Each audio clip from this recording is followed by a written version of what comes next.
Alright guys, welcome to this lesson. We're going to take a look at the key B minor. We're going to take 3 chords from this key. The first chord, as you can see on screen, is chord 1, B minor. We're going to take B minor 7, still chord 1. Then we're going to be using chord 6 in the key of B minor, which will be a G major chord. Then we'll be using chord 5, which will be an F sharp minor 7 chord. That's going to be our chord progression for today. So one more time.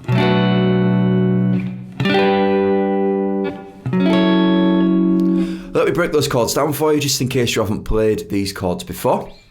So for the first chord, B minor 7, we want to be barring at the 7th fret, and that's all 6 strings. Then we're going to take the ring finger, we're going to place that on the 9th fret of the A string. Nice easy B minor 7 chord there.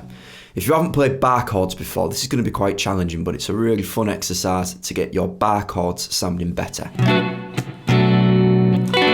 B minor 7. Next chord is going to be a G major chord. Now instead of playing an open chord, a normal G major chord, we're going to play a bar chord version of a G major. And we're going to go all the way up to the 10th fret. We're going to try and mute this thick E string if we can. And we're going to bar at the 10th fret all the way down.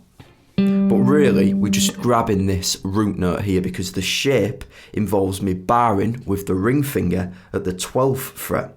And that's on the D, G and B strings. That's going to be my G major chord,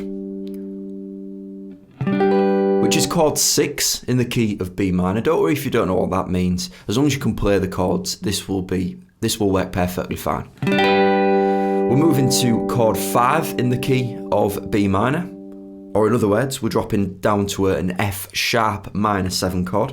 So for that, we're barring at the 9th fret. Again, trying to mute this thick E if we can. I'm not a fan of that sound when people fret the thick E string as well. I don't think it sounds very nice. I always try and mute it with the top of my index finger there. So I'm barring A string all the way down to the thin E. Taking my ring finger, and that's going to go on the 11th fret of the D. And then the middle finger is going on the 10th fret of the B string. It's quite a common minor 7 chord voice in there. So we have B minor 7, G major, F sharp minor. That's the chord progression for today.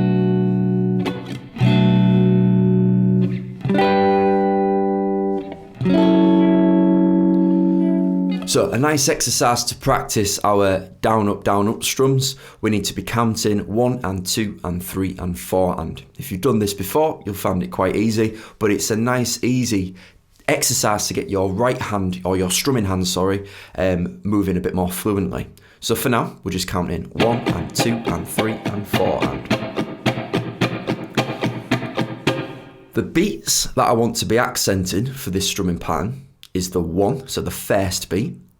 I want to be accenting the 2 and, so that's the and after the second beat.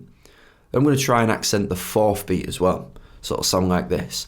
1 and 2 and 3 and 4 and 1 and 2 and 3 and 4 and.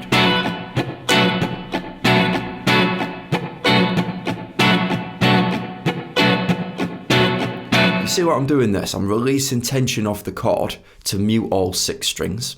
And when I want the chord to make a sound, or I want to hear the chord, I'm pressing it down. I'm giving it enough tension on the fretboard to make a clear chord. 1 and 2 and 3 and 4 and.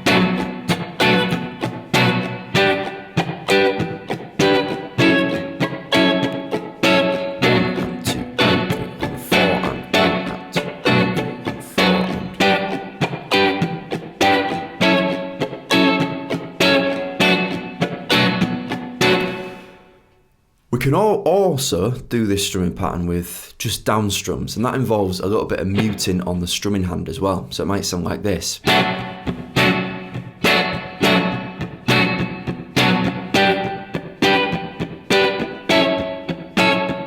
you see how my hand is just bouncing, but this time it's all down strums, so I'm just going all down strums. I'm not bothering with the up strums on this. It's just two ways of doing it. I think I would prefer this version where I'm just doing down strums.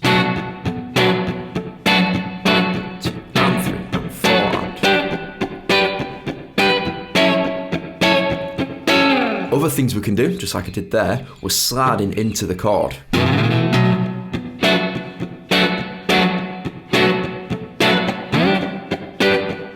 Can hammer on as well. So if we're on, especially with the -7, these work really nice for this. We can strike the strings with just the index finger bar, and we can hammer on the rest of the fingers. So we can.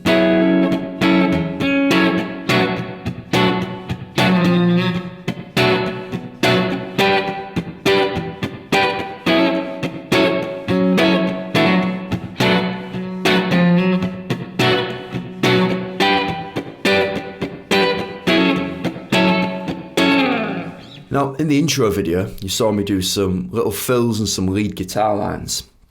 That is built from, if you guessed it, the B minor pentatonic scale. So guitar players love the pentatonic scale, and there's a reason for that. I'm using position 1 and sliding into position 2 as well for some of these licks. But if we just focus on just one position of the B minus pentatonic scale for now, we would of course start at the 7th fret of the thick E, and it's going to be 7, 10, 7, 9, 7, 9, 7, 9, 7, 10, 7, 10. And if we hear that in reverse,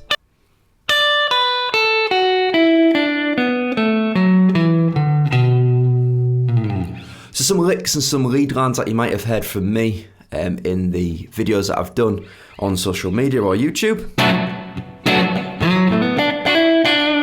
Again, that's just using that pentatonic scale just to create some interesting little lead lines. If we move into another position, we could play.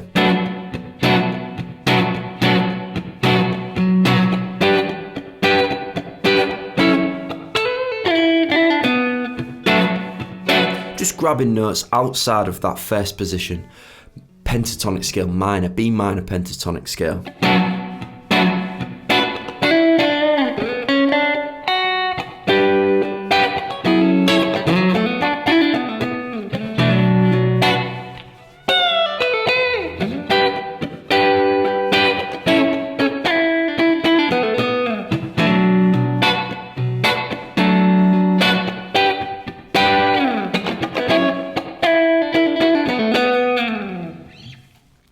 So, hope that's helpful, guys. Hope that breaks that down for you. Let me know how you get on with all those little tasks. We've got a key signature, we've got some chord voicing, some chord shapes, and of course the pentatonic scale for you to have a go at.